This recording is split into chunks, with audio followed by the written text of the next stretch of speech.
सभी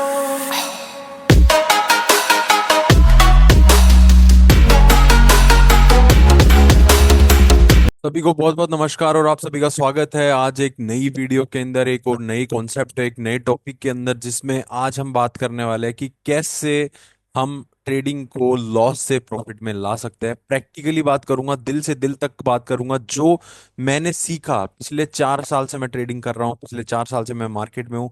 बहुत सारे अप्स एंड डाउन्स देखे मैंने, कोरोना मार्केट देखा मैंने, ग्लोबल वॉर्स देखे मैंने, अब ट्रेड वॉर्स का भी विटनेस बन चुका हूँ। तो बहुत तरह के अप्स एंड डाउन्स जो है मार्केट में मैंने विटनेस की है, मार्केट को समझा है, जाना है, देखा है। और जो उन गलतियों से जो मैंने सीखा और जो उन गलतियों को इंप्रूव करने के लिए जो मैंने किया, मैं उन्हीं पे आज बात करूंगा और वही चीजें आपको बताऊंगा। सो दैट अगर आप उतना भी कर लोगे ना, तो मुझे लगता है कि आप अपनी ट्रेडिंग को काफी हद तक सुधार पाओगे और काफी हद तक इंप्रूव कर पाओगे।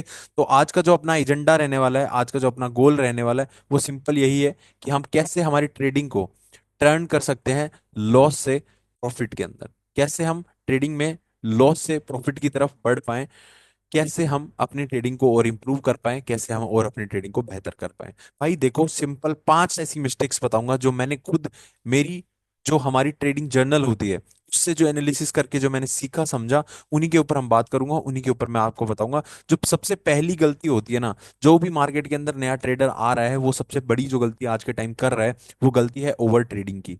वो गलती, सबसे पहली गलती ही ये है कि वो ओवर ट्रेडिंग के अंदर घुस जाता है, ओवर ट्रेडिंग के चक्कर में पड़ जाता है, जो सबसे ज्यादा लॉस उसका क्रिएट करती है, सबसे ज्यादा नुकसान उसका वहां पे उसको करने के लिए मजबूर कर देती है, और वहीं सबसे ज्यादा लॉस हो रहा है। देखो, ओवर ट्रेडिंग कैसे इफेक्ट करती है। अगर आज आप एक ट्रेड करते हो, तो नया ट्रेडर को ये नहीं पता, मान लो पहली ट्रेड लिया, प्रॉफिट हो गया, दूसरी ट्रेड लिया, फिर प्रॉफिट हो गया। अब 2 ट्रेड में प्रॉफिट हो जाता है ना, 2-3 ट्रेड में अगर प्रॉफिट हो जाता है, तो उस बंदे का कॉन्फिडेंस बहुत ज्यादा बढ़ जाता है। उस बंदे का कॉन्फिडेंस बहुत ज्यादा बढ़ जाता है, और वो एक्चुअली में कॉन्फिडेंस भी नहीं होता, वो ओवर कॉन्फिडेंस होता है। इस चक्कर में वो सोचता है, भाई अब तो मैं ही भगवान हूं, मैं ही सब कुछ हूं, मैं चाहूंगा वैसा करूंगा, मेरे को कोई नहीं रोक सकता, मैं तो पैसा बना ही लूंगा। तो उसके बाद में उसकी लॉसेस की स्टार्ट हो जाती है, losing, loss loss loss loss उसके स्टार्ट होने लग जाते हैं। इस चक्कर में जो उसने पहले जो 100 रुपए 200 रुपए कमाए थे, वो अब यहाँ पे हजारों के अंदर लॉस करना स्टार्ट कर देता है। 10,000, 5,000, 2,000, इस तरह से वो लॉस देने लग जाता है, और यहीं से सारा उसका गेम खराब हो जाता है। यहीं पे वो अपनी चोट खा लेता है। तो मेरे भाई, ये बात को आपको समझना होगा, ये बात को आपको बहुत ध्यान से चलना होगा कि आप जितना हो सके उतना ओवर ट्रेडिंग से बचो, क्योंकि ये ओवर ट्रेडिंग आपको खा जाएगी, आपको पूरी तरह से बर्बाद कर देगी। अगर आप बिल्कुल नए ट्रेडर हो, तो सब स्पेशली इस चीज का आपको ध्यान रखना है कि इस चीज में आपको कभी नहीं पड़ना है। एक चीज और होती है, सबसे पहले हमारे पास में ना एक कंफर्मेशन बायस भी होता है। एक साइंटिफिक टर्म है, that is known as confirmation bias. जब हम, देखो, इसका कहने का मतलब क्या होता है कि हम, हमारे पास में अ, एक तरह से, what we can say is ना, कि हमें बस वही देखते हैं हम मार्केट के अंदर जो हमें देखना चाहिए, हम वही देखने लग जाते हैं। ठीक है, ओवर ट्रेडिंग आपका ना अंधा कर देती है, मतलब कि आपको सिर्फ ग्रीन ग्रीन ही दिखता है फिर।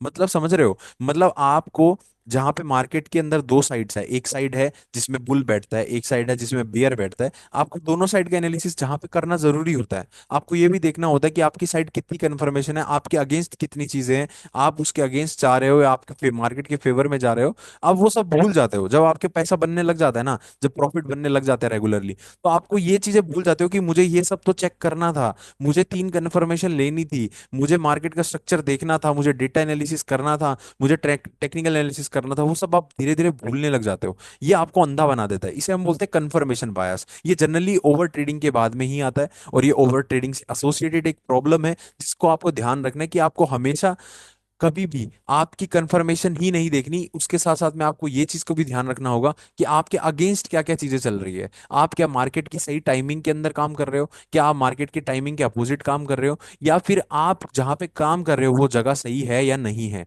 क्योंकि ये सब चीजें बहुत मैटर करती है, आपका स्टॉप लॉस, आपका रिस्क रिवॉर्ड, ये सब इंपॉर्टेंट होता है। बट आप प्रॉफिट के, जो एक प्रॉफिट का एक जो धुआं है, उस धुएं के अंदर आप इतना भी अंधे मत हो जाइए कि आप ये भूल जाओ कि आपको अगली ट्रेड में लॉस भी हो सकता है, क्योंकि प्रोबेबिलिटी है सर। पूरा गेम प्रोबेबिलिटी का है, वैसा ही गेम चलने वाला है जैसा प्लान्ड है। बट आप उन चीजों के ये मिस्टेक्स करोगे, तो आप अपने ट्रेडिंग को और लॉस में क्रिएट कर दोगे, और लॉस वाली ट्रेडिंग आप करना स्टार्ट कर दोगे। तो इस चीज को आपको खास तौर पे ध्यान रखना है कि अपने को ओवर ट्रेडिंग से सबसे पहले जरूर से बचना होगा, क्योंकि ओवर ट्रेडिंग आपको बहुत नुकसान पहुंचा सकती है। अब हम बात करते हैं दूसरी चीज की, क्या दूसरी चीज पे हमें ध्यान देना चाहिए। सेकंड इंपॉर्टेंट चीज जो आती है वो हमारे पास आती है कि आपको कम से कम आपके पास में आपको अपना एसएल तो फिक्स कर ही लेना चाहिए दिन का। What is your daily stop loss limit? Daily stop loss limit जो आपकी होगी, वो जो आपकी डेली स्टॉप लॉस लिमिट होगी, वो आपको फिक्स कर लेनी चाहिए। आपका डीएलएल आपका पता होना चाहिए कि कितना दिन का लॉस दूंगा। अगर आपने सोच लिया ना कि 2,000 रुपए का दिन का लॉस लूंगा, उससे ज्यादा आपका 1 रुपए भी लॉस नहीं जाना चाहिए सर। ठीक है, 4,000 का आपने निर्धारित कर लिया, तो आपका 4,000 से 1 रुपए भी ज्यादा लॉस जाना नहीं चाहिए। अगर आपने 10,000 का स्टॉप लॉस लगा रखा है, तो आप 10,000 से ज्यादा लॉस नहीं दोगे। ये आपको फिक्स करना होगा। मैं बोल रहा हूँ स्टॉप लॉस मत फिक्स करो, मैं फिक्स करवा रहा हूँ आपसे डेली लॉस लिमिट, कि आप डेली इतने, इससे ज्यादा लॉस नहीं लोगे। इससे ज्यादा अगर आप डेली का लॉस लोगे तो आपके लिए दिक्कत वाली चीज है। और ये जनरली जितना होता है, ये होता है सिर्फ 1 से 2%। ये होता है सिर्फ 1 से 2%। आपकी जो कैपिटल है, मान लो आज आपका 1 लाख रुपए आपके अकाउंट में पड़े, तो आप उस पर 2,000 से ज्यादा का रिस्क मत लीजिए। दिन का 2,000 से ज्यादा का स्टॉप लॉस उस पर मत दीजिए, आपके लिए दिक्कत भरी चीजें हो जाएगी। ये आपके लिए बहुत दिक्कत वाली चीज हो जाएगी। इस चीज को आपको जरूर से ध्यान रखना है, जरूर से समझना है। ठीक है, तो ये आपकी दूसरी चीज है जिसको आपको प्रॉपर से इसको फॉलो करना होगा, क्योंकि इसके बिना काम करना बहुत हार्ड हो जाएगा, मार्केट में चलना आपके लिए बहुत कठिन हो जाएगा। इसका आपको जरूर से ध्यान रखना ही है। ओके, नाउ हम अब बात करते हैं जो हमारी तीसरी चीज आने वाली है। ठीक है, अब तीसरी चीज क्या हो सकती है हमारे पास में? जो थर्ड चीज आने वाली है वो है, हमने अपने को अपना मार्केट स्ट्रक्चर पे फोकस करना होगा। ठीक है, अपने को अपने मार्केट स्ट्रक्चर पे फोकस करना होगा। मार्केट स्ट्रक्चर पे कैसे फोकस कर सकते हो, ध्यान से समझने की कोशिश करना। आपने जब मार्केट सीखना स्टार्ट किया था, तब आपने जरूर से कैंडलस्टिक समझी होगी, आपने जरूर से डिमांड सप्लाई समझी होगी, आपने जरूर से मार्केट की और सारी चीजें सीखी होगी, जैसे टेक्निकल एनालिसिस है। उसके अलावा आपने प्राइस एक्शन की चीजें समझी होगी, चार्ट पैटर्न सीखे होंगे, या आप स्मार्ट मनी कॉन्सेप्ट करते थे तो स्मार्ट मनी कॉन्सेप्ट की चीजें सीखी होगी। बट आप उन सब के अंदर एक चीज देखोगे कि मार्केट का स्ट्रक्चर मैपिंग करना वो जरूर सिखाते हैं। तो आपको ये स्ट्रक्चर की जो चीज है ना, इसको तो पकड़ के रखना है हमेशा। स्ट्रक्चर आपका कभी आपसे छूटना नहीं चाहिए। आपको मार्केट का स्ट्रक्चर समझ में आना चाहिए कि मार्केट का स्ट्रक्चर ऊपर जाने वाला है या नीचे जाने वाला है। कहने का सिंपल मतलब यह है कि आपको मार्केट की डायरेक्शन का अंदेशा होना ही चाहिए। आपको ये पता रहना चाहिए कि मार्केट की डायरेक्शन क्या रह सकती है, मार्केट की प्रोबेबिलिटी क्या रह सकती है, और आप इसमें कम से कम 10 में से 6 बार आपको सही होना ही पड़ेगा। आपको अगर प्रॉफिटेबल ट्रेडर बनना है तो 10 में से 6 बार आपको मार्केट का स्ट्रक्चर 100% आपको क्लियर होना ही चाहिए। तभी जाके आप अपनी ट्रेडिंग को बचा पाओगे, तभी जाके आप अपने लॉसेस को कम कर पाओगे। ये प्रैक्टिकली मैंने नोटिस किया है मेरे इतने एक्सपीरियंस के अंदर, कि जिन लोगों को डायरेक्शन का आइडिया नहीं होता है ना, वो 100% लॉस करेंगे ही करेंगे, वो एंड अप करेंगे लॉस होने में। क्योंकि direction is the first part of the all the trading systems. कोई भी दुनिया का ट्रेडिंग सिस्टम बनाने के लिए सबसे पहले आपको डायरेक्शन की जरूरत पड़ती है, और डायरेक्शन ही मेन की कंपोनेंट होता है, जो आपको समझना पड़ेगा, जो आपको सीखना पड़ेगा। क्योंकि उसके बिना आपका काम नहीं चलने वाला है, उसके बिना आपका काम नहीं चलने वाला है। अब हम बात करते हैं हमारे फोर्थ पॉइंट के बारे में। जो फोर्थ पॉइंट आने वाला है यहाँ पे हमारे पास में, वो है ट्रेडिंग जर्नल।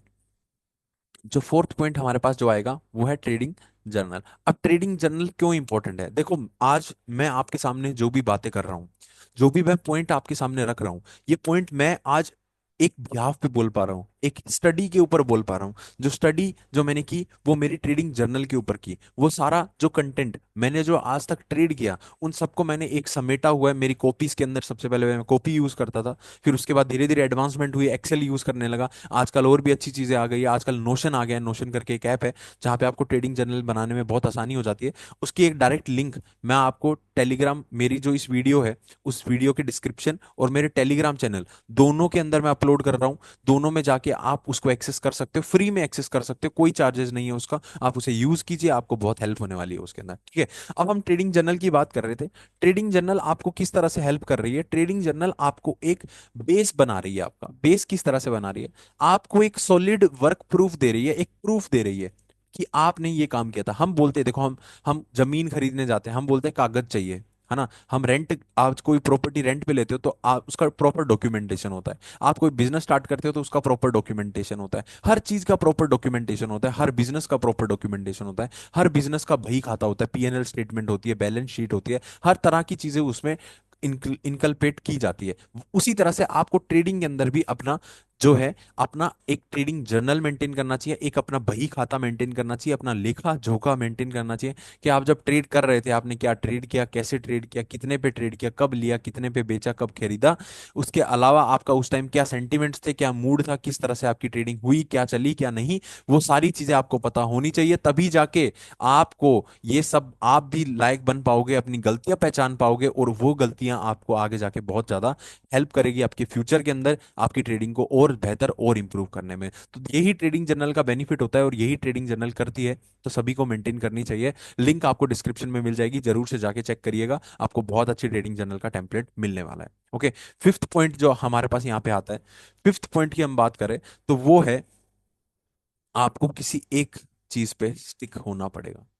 ठीक है, किसी एक चीज पे काम करना पड़ेगा, आपको कंसिस्टेंसी लानी पड़ेगी, किसी एक चीज में ही आपको कंसिस्टेंट होना पड़ेगा। क्योंकि अगर भाई कंसिस्टेंट नहीं होना आप, तो भाई दुनिया में कुछ अचीव नहीं कर सकते हो। आज एक स्टूडेंट जो आज कोई एग्जाम निकाल रहा है, मान लो यूपीएससी का एग्जाम है जिसको प्रीलिम्स निकालना है, वो प्रीलिम्स की तैयारी करने के लिए भी भाई उसे कंसिस्टेंटली डेली अपने एफर्ट्स मारने पड़ेंगे, तभी जाके उसका प्रीलिम्स निकलेगा, उसका मेंस निकलेगा, उसका आगे कुछ होगा।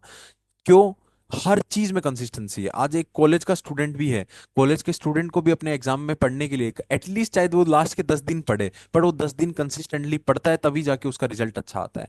आज कोई रिसर्चर है, तो वो कंसिस्टेंटली 8 साल 9 साल 10 साल तक अपनी एक रिसर्च को देता है, तभी जाके उस रिसर्च का एक ऐसा रिजल्ट आता है जो कि सभी के लिए यूजफुल होता है, और सोसाइटी को इंप्रूवमेंट करने में वो हेल्पफुल होता है। आज कोई इंसान अगर किताब लिख रहा है कोई अपनी, तो भी उसको अपना अब बहुत सारा टाइम, 1.5 साल 2 साल अपनी किताब को देना पड़ता है, तभी जाके वो एक ऐसी किताब लिख पाता है जो किताब लोगों की हेल्प कर पाती है, लोगों की मदद कर पाती है। उसी तरह से आपको मैं बता रहा हूं, अगर आपको अपनी ट्रेडिंग को इंप्रूव करना है, अपनी ट्रेडिंग से पैसा निकालना है, जानना है पे ट्रेडिंग से किताब क्या पोटेंशियल आप अपना क्रिएट कर सकते हो, तो भाई ट्रेडिंग के अंदर कंसिस्टेंसी तो लानी पड़ेगी, उसके अलावा कोई तरीका नहीं है। कंसिस्टेंसी का मतलब यहाँ पे क्या है कि आपको कोई कुछ कुछ चीजों को ही फॉलो करना है, आपको भटकना नहीं है। बहुत सारे लोग भटक जाते हैं, आज एक चीज दूसरी कल परसों तीसरी, अलग अलग चीजें ट्राई करते हैं। मैं आपको बोलूंगा जितना ट्रायल एंड एरर करना है वो ट्रायल एंड एरर कर लो, वो सब जीरो हो जाएगा। ठीक है, उसके बाद में जब आपको ट्रायल एंड एरर करने के बाद एक चीज मिल जाएगी, एक या दो या तीन चीज मिल जाएगी कि भाई हाँ मेरे लिए यही काम कर रहा है, तो आप वो चीजें पकड़ लो, उन चीजों पे ही फिर काम करो, वहां से आपका डे वन होगा, वहां से आपका डे वन होगा। और जिस दिन आपका डे वन होगा, उसी दिन आपका ये सारे रूल आपके लिए एप्लीकेबल होंगे। जब तक आप ट्रायल एंड एरर कर रहे हो ना, जब तक आप ट्रायल एंड एरर ही कर रहे हो, तो आपको वहां पे, आप चाहे 10,000 से करो, चाहे 20,000 से करो, चाहे 50,000 से करो, वो ट्रायल एंड एरर ही है। जब आपने 2 लाख रुपए अकाउंट में डाले और आपने देख लिया कि मेरा 2% से ज्यादा डीएल नहीं होगा, उस दिन आपका वो ट्रायल एंड एरर खत्म हो जाएगा, उस दिन आपका ट्रेडिंग स्टार्ट होगा। उस दिन से आपकी ट्रेडिंग स्टार्ट होगी, वो आपका डे वन होगा। उससे पहले आपने जो भी किया, जब तक आप भटक रहे हो इधर से उधर, तो वो सब आपका ट्रायल एंड एरर ही है भाई। आप देख रहे हो कि ये हम इसके लिए बने हैं या नहीं बने, बस यही बात है। तो आप या तो उसका निष्कर्ष ये निकालोगे कि हमारे काम की नहीं है, हम छोड़ देते हैं। तो छोड़ते हो तो भाई बिल्कुल कम लॉस से छोड़ना, ताकि आप 10-20 हजार में अपना ट्रायल एंड एरर कर लो, लॉस लॉस करके आप निकल जाओ। बट अगर आप छोड़ रहे हो लाख लाख 10-10 लाख 20-20 लाख का लॉस लेके, तो वो भाई आपकी बहुत बड़ी मूर्खता है, क्योंकि आप ट्रायल एंड एरर में 10-10 20-20 लाख रुपए आपने वेस्ट कर दिए, तो आप अपनी ट्रेडिंग को कैसे आगे संभालोगे, आप ट्रेडिंग को कैसे करोगे। तो मेरी भाई मेरी बात मानो, अगर जिस दिन से आपने ये प्रण ले लिया, ये 4 रूल आपने फॉलो कर लिए, उस दिन से आप कंसिस्टेंट हो जाओगे, उस दिन से आपका डे वन होगा, उस दिन से आपकी शुरुआत होगी, उस दिन से आपका पहली दिन होगा, पहली बार आप कुछ अच्छा कर रहे होगे। उससे पहले जो भी आपने किया उसको सिर्फ एक ही नाम दिया जा सकता है, वो है ट्रायल एंड एरर। उससे अलावा वो कुछ नहीं होता। ठीक है, उसके अलावा वो कुछ नहीं होता। जितना आपको करना है करो, कोई नहीं रोक सकता। देखो पैसा आपका है, आपकी कैपिटल है, आपका ट्रेडिंग स्टाइल है, आपका मेथड है, आपका टाइम है, जो आपको करना है करो, कोई नहीं रोकेगा। ट्रेडिंग है बनी इस तरह से है, ट्रेडिंग आपको इंडिपेंडेंस इतनी देती है कि आपको जैसा करना है करो भाई, आपको कोई रोकने वाला नहीं है। बट हमारे को ह्यूमन नेचर की आदत क्या है, हम जब भी इतनी फ्रीडम हमें मिल जाती है ना, हम फंक्शन नहीं कर पाते। तो अगर आपको फंक्शनिंग करवानी है अपनी, और अगर आपको ट्रेडिंग में प्रॉफिटेबल होना है, तो भाई ये 5 रूल मैंने आपको बताए, ये 5 रूल आप जरूर फॉलो करो, और आपको रिजल्ट हमेशा पॉजिटिव की तरफ ही जाता हुआ मिलेगा, कभी भी नेगेटिव की तरफ नहीं जाता हुआ मिलेगा। आप ये जरूर चीजें ट्राई करो, ये जरूर चीजें सीखो। Okay, so thanks for watching this video guys. मैंने जितना हो सकता था मेरे एक्सपीरियंस से मैंने चीजें शेयर करने का कोशिश किया, और मुझे उम्मीद है जितने भी लोग इस वीडियो को देखेंगे उनमें से कुछ एक लोग ऐसे जरूर होंगे जो इन 5 रूल को फॉलो करेंगे, अडॉप्ट करेंगे, और इनसे अपना ट्रेडिंग को इंप्रूव करने की कोशिश करेंगे। सो मिलते हैं किसी नई वीडियो के अंदर किसी नए कॉन्सेप्ट्स के साथ। Till then take care and good bye.